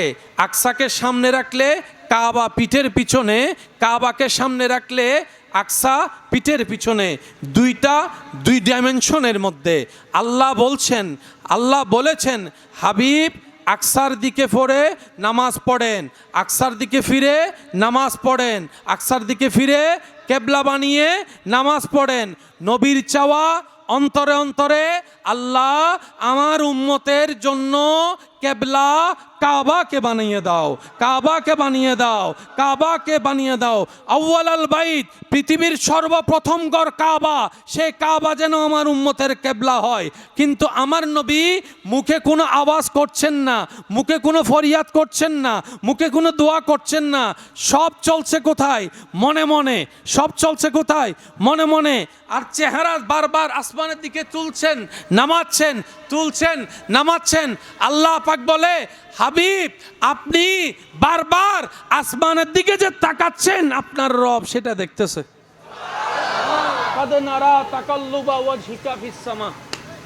হায় হায় হায় হায়। এবার আমি আপনাদেরকে একদম সহজ অঙ্ক বুঝাই। দিক কয়টা? এই তো মাশাআল্লাহ, জোরে বলেন, দিক কয়টা? পূর্ব, উত্তর, আবার বলতে হবে পূর্ব, উত্তর। এখন আপনি ফিরে আসেন কয় দিকে? আমি ফিরে আসি কয় দিকে? আমার জন্য বাকি দিক কয়টা? আপনার জন্য বাকি দিক কয়টা? এবার আপনাকে যদি বলি যেদিকে মন চায় সেদিকে ফিরেন, তাহলে আপনি তিন দিকের যেদিকে একদিকে ফিরার অধিকার আছে না নাই? সুযোগ আছে না নাই? যেহেতু অনুমতি পেয়েছেন, তিন দিকের যেদিকে একদিকে ফিরতে পারবেন। এবার বলেন, কাবা কোন দিকে? আকসা কোন দিকে? নবী নামাজ অবস্থায় তাকাচ্ছেন কোন দিকে? আরো জোরে বলেন না। আসমানের দিকে। কোন দিকে? আল্লাহ তাআলা বললেন, হাবিব আপনি মনে মনে কি চাচ্ছেন আমি আল্লাহ জানি তো। আর একটু জোরে বলেন না। হাবিব চিন্তা করেন না, কেবল লতান্তর দ। বাকি তিনটা দিক আছে। একদিকে আপনি ফিরে আছেন, বাকি তিনটা দিক আছে। আপনি এই মুহূর্তে, আল্লাহ বলে, আপনি এই মুহূর্তে যেই দিকে ফিরবেন সেটা উত্তরও বুঝি না, দক্ষিণও বুঝি না, পশ্চিমও বুঝি না, পূর্বও বুঝি না। আল্লাহ বলে কেবলাতান তারদা, আপনি যে দিকটাকে খুশি হয়ে ফিরবেন, কিয়ামত পর্যন্ত আমার বান্দাদের জন্য আমি আল্লাহ সেই দিকেই কেবলা বানাই দিব, কেবলা বানাই দিব, কেবলা বানাই দিব। দেখেন ক্ষমতা, অথরিটি কাকে বলে? আসল ক্ষমতাবান কে জানেন? যার কাছে ক্ষমতা থাকার পরও ক্ষমতা দেখায় না। অনেকে তো রিক্সাওয়ালারে 2 টাকা কম দেওয়ার জন্য ক্ষমতা দেখায়। চিনোস বেটা আমি কে? এ ক্ষমতাবান? বলেন এ ক্ষমতাবান? সেজন্য একটা সিডেঙ্গে বাক্কা হতা আছে, জাতর মাইয়া হালাবালা, জাত বংশ হনদিন হারাবাচরণ নগরে। হঠাৎ ফৈরুর ফুয়া কুটিপতি হইলে বন্ধু নুচিনে ইম্বা যে আর হতানো গ্রাম্যে মুরব্বী কলর হতা। ফৈরুর ফুয়া যদি হঠাৎ টিয়া দেহে ইতে বন্ধু নুচিনে বাইও নুচিনে। আর যোন জাত বংশ কুটিপতির ফুয়া উন এন ভাবে চলে দে টিয়া আছে বুঝাও না যায়। বস সময় দেবেন রিক্সা লইয়ারে যার গুই ইতারে দেখি হতমা রেঞ্জ রোভারের মালিক রিক্সেত করে যাত দে হবুক। আর যে হঠাৎ ফরির ফুয়া কুটিপতি হিতে গ্রামের রাস্তাত যাইব দে ল্যান্ড ক্রুজার লইয়ারে রাস্তার নামিরে হবো দে কি কাদা। অথচ 2 মাস আগিতে এটা কাদা মিদি ফুটবল খেলা হাই দে। আমি কি বুঝাতে পারছি কথা? সেজন্য যে অতীত মনে রাখে আল্লাহ তাকে দয়া করে, যে বন্ধু বান্ধব ভাইদের প্রতি শুকরিয়া আদায় করে আল্লাহ তার জন্য ইজ্জতের ব্যবস্থা করে দেয়।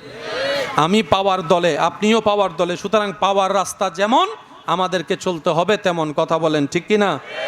এবার বলেন দিক কয়টা বাকি? নবীজি আছে কয় দিকে? বাকি কয়টা? আল্লাহ পাক বলে হাবিব আপনি ঘুরে যান কেবলাতান তারদা, যেদিকে আপনার ইচ্ছা, যেদিকে আপনার মন চায়, যেদিকে আপনি খুশি সেদিকে ফিরে যান। নবী বলে যে আল্লাহ আমি তো ফিরবো না, আমি তো নিজে থেকে ফিরবো না, তুমি ফিরাইলেই আমি ফিরবো। আমি নিজে থেকে দিক পছন্দ করব না, তুমি পছন্দ করে দিলেই আমি পছন্দ করব।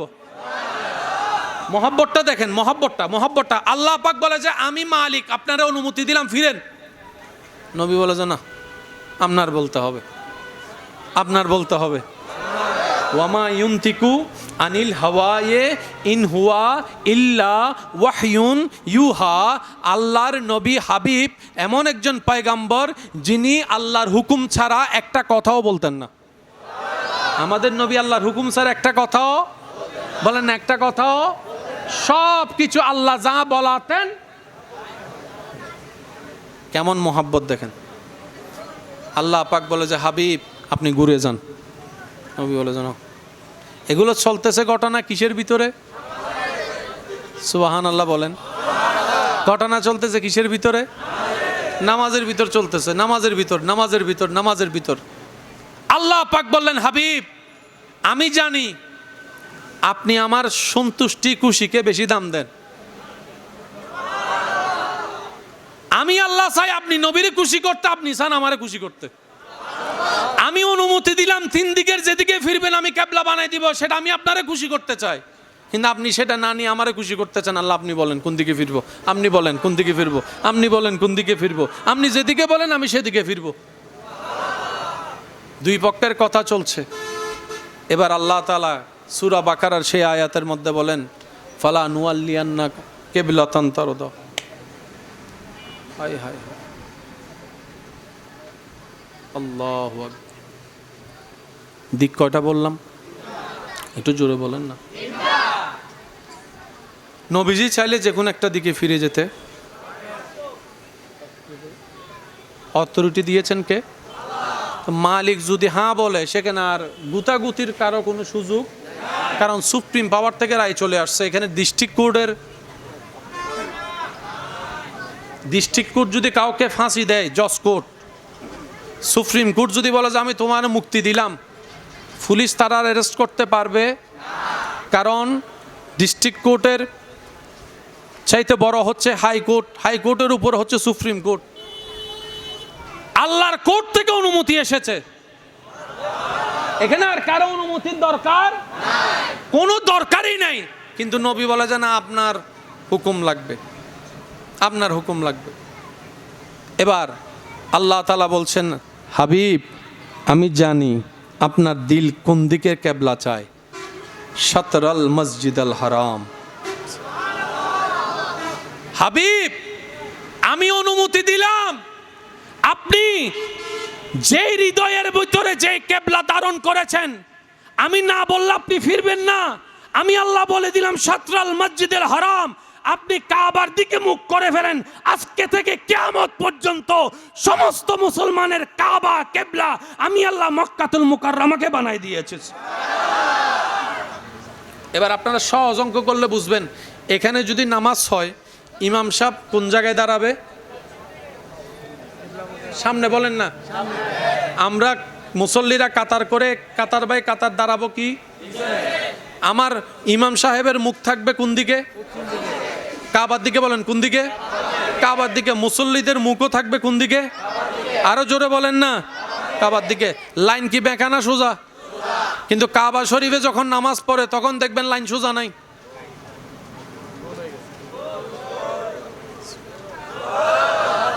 না ওইটুন ওই আরো জোর জোরে সিরেঙ্গে আওয়াজে হইলাম দিল্লে করে গো হংসায় বাজে ইয়ানা সুন্দরী। এবার বলেন সবাই মিলে বলেন সুবহানাল্লাহ। পৃথিবীর সমস্ত মসজিদে কাতার সোজা, আর যেই মসজিদকে সামনে রেখে নামাজ সে কাবার গেলে কাতার।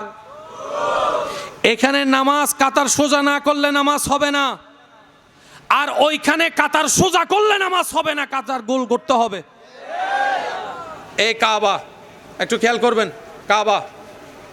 এবার এখানে নিয়মে যদি আমরা দাঁড়াই, এদিকের মানুষ আর কাবা পাবে না। বুঝাতে পারছি? এই দেখেন, এই কাবা পেয়েছে, কাবা পেয়েছে, কাবা পেয়েছে, আর পাবে না। কিন্তু গোল করে দাঁড়াইলে সবাই কাবা পাবে। সবাই গোল করে দাঁড়ালে কাবা, আর কাবার সামনে ডিরেকশনে না থাকলে নামাজির নামাজ হবে। এবার বলেন জান্নাতের চাবি কি? জোরে বলেন না। আল্লাহর নৈকট্য পাওয়ার মাধ্যম কি? গুনাহ মাফ হওয়ার অন্যতম একটা মাধ্যমের নাম কি? ইন্নাস সালাতা তানহা আনিল ফাহশাই ওয়াল মুনকার, খারাপ থেকে ভালো হওয়ার মাধ্যমের অন্যতম মাধ্যমের নাম কি? আরো জোরে বলেন। সওয়াবের পাহাড় বানানোর মাধ্যমের নাম কি? আল্লাহর নৈকট্য পাওয়ার মাধ্যমের নাম কি? আসসালাতু মিরাজুল মুমিনিন, স্পেশাল দয়া পাওয়ার মাধ্যমের নাম কি? 5 ওয়াক্ত যেটা পড়া হয় সেটার নাম কি? আরো জোরে বলেন না। আফজালুল ইবাদত, ইবাদতের মধ্যে শ্রেষ্ঠ বলা হয় কি কে? আরো জোরে বলেন। সেই নামাজের জন্য কিবলার দরকার আছে না নাই? কিবলা ছাড়া নামাজ, ওই নামাজের কিবলা আল্লাহ বানিয়েছেন আপনার আমার নবীর সন্তুষ্টির কিবলা। আল্লাহ মামেলা কি? রব বলে যে নামাজ তুমি আমাকে পাওয়ার জন্য পড়বা, নামাজের জন্য কিবলা লাগবে। কিবলার সাথে আমার নবীর মন সম্পর্ক, কিবলার সাথে আমার নবীর সন্তুষ্টি সম্পর্ক। সুতরাং নামাজ পড়ো ওইভাবে আমার নবীর আদব মোহাব্বত অন্তরে রেখে, তাহলে সেই নামাজ তোমার জন্য নিয়ামত হবে। কারণ লা ইন শাকারতুম লা আযীদান্নাকুম ওয়া লা ইন কাফারতুম ইন্না আযাবি লাশাদীদ। চিৎকার দিয়ে বলেন না সুবহানাল্লাহ। আচ্ছা ওয়া বাজি অকল ক্যাং করতাম তোমার আরো লই। এবার আপনাদের মুখ আমার দিকে, আমার মুখ বলেন না রে ভাই। এখন আমি যদি নামাজে দাঁড়াই, আমার মুখ থাকবে কাবার দিকে, পিঠ থাকবে আপনাদের দিকে, ঠিক আছে? আচ্ছা নামাজ অবস্থায় যদি আমি হঠাৎ করে আপনাদের দিকে ঘুরে এমনি করে দাঁড়াই যাই, আপনারা কি বলবেন? মানে ইমাম সাহেব যদি নামাজ অবস্থায় ফিট ঘুরে এর বুক লইয়ের আমার সামনে দিয়ে যাইলে উল্টো অনেক কি হইবেন? হন না এখন অনেক তো ওই লোকমার মাসালা জানন ভুল হইলে মানে বইড নবইয়ে দিয়ে গেলে আল্লাহু আকবার হইয়ে ইনতে জানান। এখন এই কাহিনীতে জীবন নুন ইমাম সাহেব কেফিরে নামাজ পড়ার হঠাৎ করে ঘুরে গিয়ে এখন মুসল্লি আর ইমামের চোখে চোখ, নামাজ অবস্থাতে হতাহন মানা। এখন মুসল্লি হত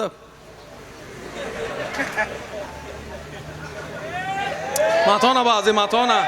কারণ এইরকম সিচুয়েশন তার হনদিন মুসল্লি ন পড়ে এইবে তার আগা মাথা কিছু। হ্যাঁ নামাজ অবস্থা যে হতাহন না যাই দু জানে মাথো না বাজে। নামাজ অবস্থা যে আত্মলি ইশারায় ফুজর করেন যাইয়েন মানা ইয়ে না মানা। এখন মুসল্লি কেন এখন ইমাম সাহেব যদি হয়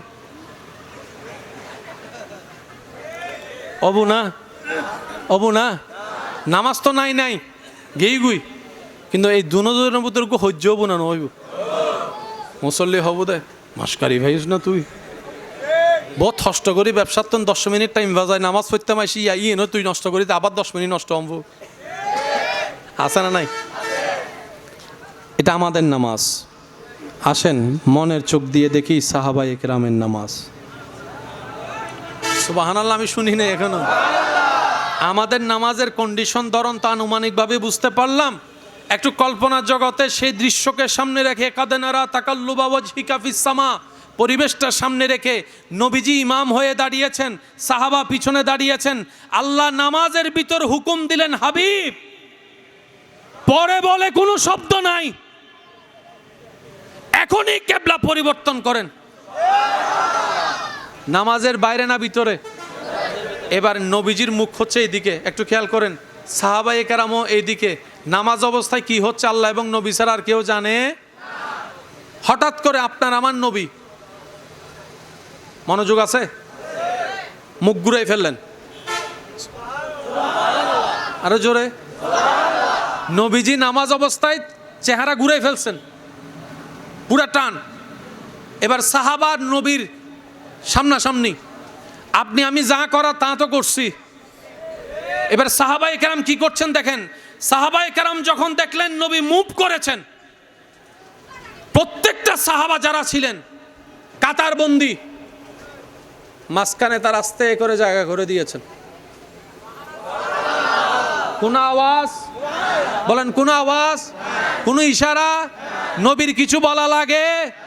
সাহাবায়ে কেরাম রাস্তা করে দিয়েছেন, নবীর শান অনুযায়ী সামনে চলে গিয়েছেন।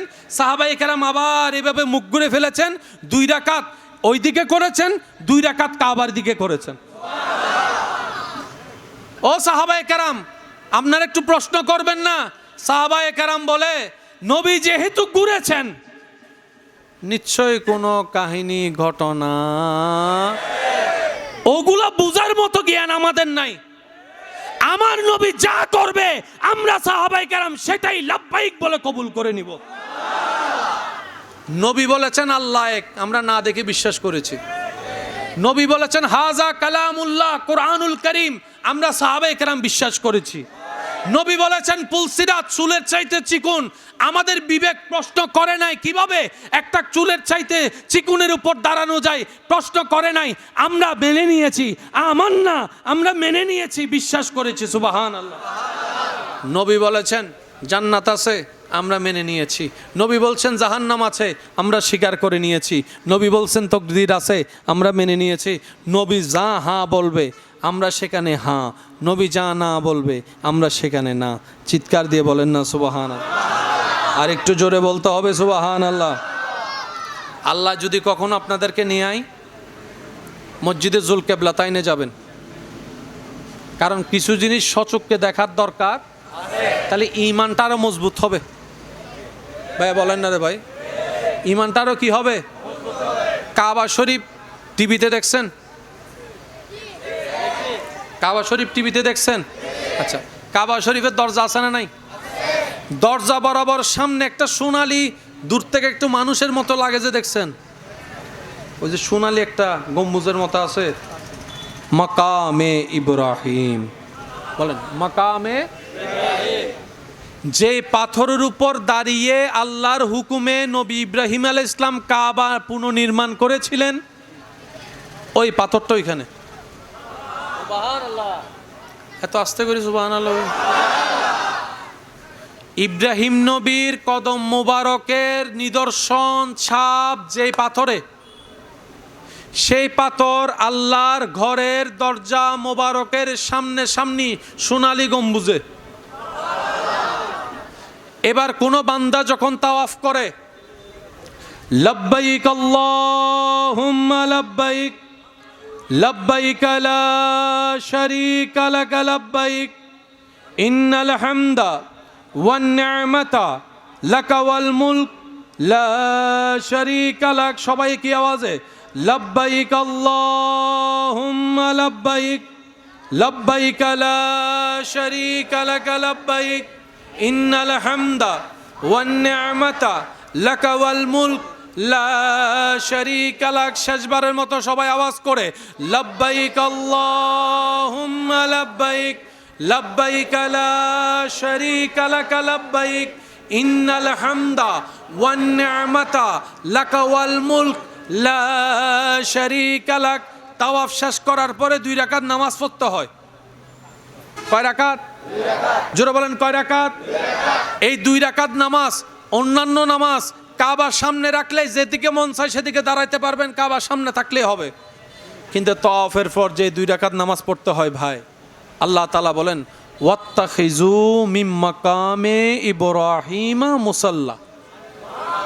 হে আমার বান্দারা, তাওয়াফ শেষ করে যখন 2 রাকাত নামাজ পড়বা, সেটা এমনভাবে পড়বা কাবা এবং তোমার মাঝখানে যেন আমার ইব্রাহিমের মাকাম ইব্রাহিমটা থাকে। ওই ইব্রাহিম যে কষ্ট করে কাবা বানিয়েছে, পরিবারকে রেখে চলে গেছে, এইগুলার জন্য কত কষ্ট করেছে আমার ইব্রাহিম। আল্লাহ পাক বলে আমার ইব্রাহিমের সেই শুকরিয়াটা তোমরা মনে রাখিও, শুকরিয়াটা তাজিমের সাথে তোমরা মনে রাখিও। 2 রাকাত নফল নামাজ পড়তে হয় ওই মাকাম ইব্রাহিমকে সামনে রেখে, কাবাকে সামনে রেখে। বলেন না সুবহান। আল্লাহ তাআলা আমাদেরকে কি শিক্ষা দিচ্ছেন? আদব শিক্ষা দিচ্ছেন। আল্লাহ আমাদেরকে শুকরিয়া শিক্ষা দিচ্ছেন। আল্লাহ আমাদেরকে মহাব্বত শিক্ষা দিচ্ছেন। কথা বলেন ঠিক কিনা? আর একটু জোরে বলতে হবে ঠিক কিনা? এবার সেই 2 রাকাত নামাজ শেষ করে আপনাকে সাফা মারওয়া চলে যেতে হবে। বলেন না? সাফা মারওয়া গিয়ে আপনাকে দৌড়াইতে হবে। এখানে একটা নির্দিষ্ট সীমা আছে যেটাকে বর্তমানে সবুজ লাইট দ্বারা চিহ্নিত করা হয়েছে। ওই জায়গায় গেলে স্বাভাবিকের চাইতে একটু বেশি দৌড়াইতে হয়। হযরত খাজের আলাইহিস সালাম দৌড়াইছেন, আল্লাহ এখনো পর্যন্ত আমাদেরকে দৌড়াচ্ছেন। শুধু বুঝাতে চাচ্ছি এটা, আমরা অনেক সময় নিজের মতো করে ইসলাম বুঝতে গিয়ে ঝামেলা লাগাই ফেলি। আমরা নিজের মতো কল্পনা করে ইসলামকে ঝামেলা লাগাই ফেলি। আল্লাহ তাআলা বলে মিন শাইরিল্লাহ, যেখানেই আমি আল্লাহর নিদর্শন সেখানেই তোমরা সম্মান করিও, ইজ্জত করিও, মহব্বত করিও। বলেন না সুবহানাল্লাহ? আর একটু জোরে বলতে হবে সুবহানাল্লাহ। হাজার নিদর্শনের শ্রেষ্ঠ নিদর্শন আল্লাহর নবী, আপনার নবী, আমার নবী, আমাদের নবী, নবী রহমাতুল লিল আলামিন। এর চাইতে বড় নিদর্শন আমি শুনি না। আরো জোরে বলেন।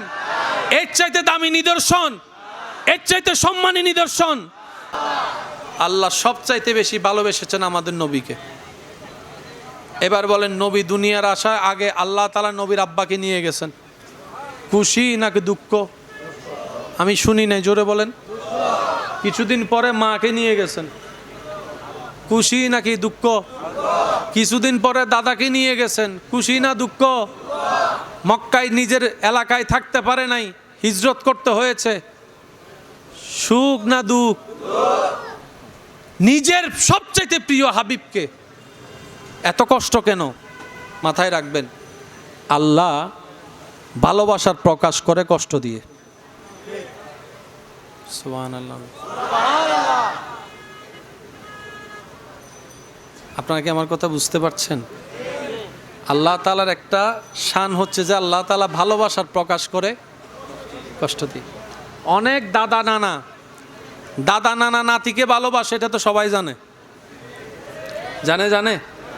অনেক দাদা নানা আছে, দাদি নানি আছে, দেখবেন নাতিদেরকে আদর করে গালেটা চিপে ধরে। নাতি ব্যথা পায় কি পায় না? বলেন না, ব্যথা পায় কি পায় না? অনেকে চিপে ধরে আদর করে কান্না করে বাচ্চারে, হয়তো আপনারা অনেকে দেখেছেন। বাচ্চারা এমন ভাবে চিপে ধরে, বাচ্চা জিদ্দে, তখন পিছন থেকে মুরব্বী একটা ডাক দিয়ে বলে, এই বাচ্চা রিলে না করিস, নুসিবিছে তো ব্যথা পার। তো কিছু কিছু মানুষ এমন আছে ব্যথা দিয়ে ভালোবাসা প্রকাশ করে।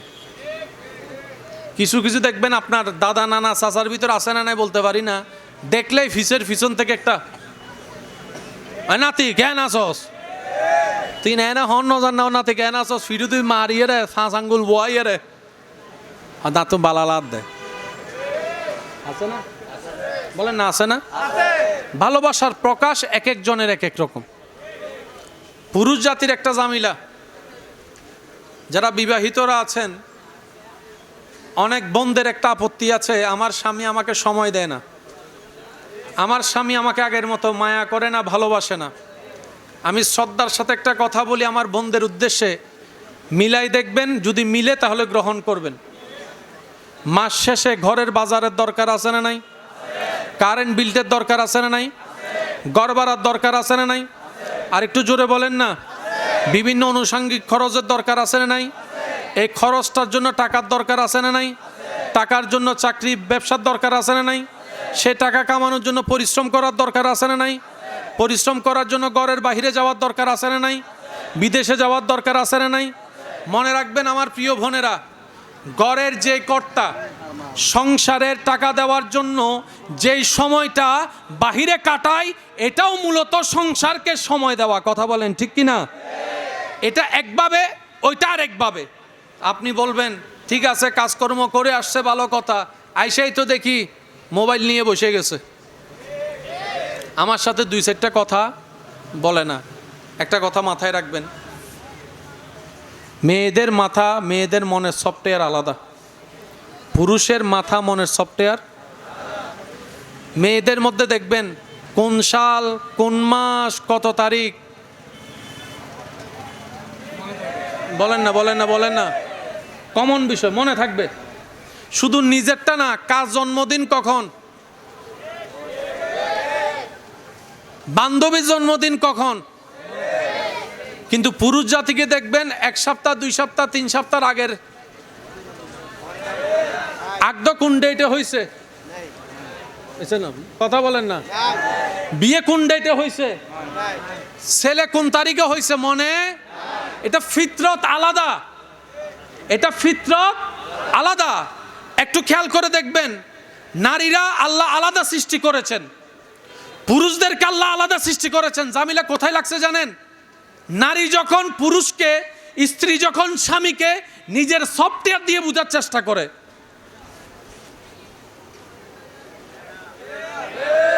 পুরুষ যখন নিজের সফটওয়্যার দিয়ে বউকে বোঝার চেষ্টা করে, সেজন্য যে সফটওয়্যারকে বোঝার চেষ্টা করবেন, সে সফটওয়্যার দিয়েই সফটওয়্যারকে বোঝার চেষ্টা করবেন।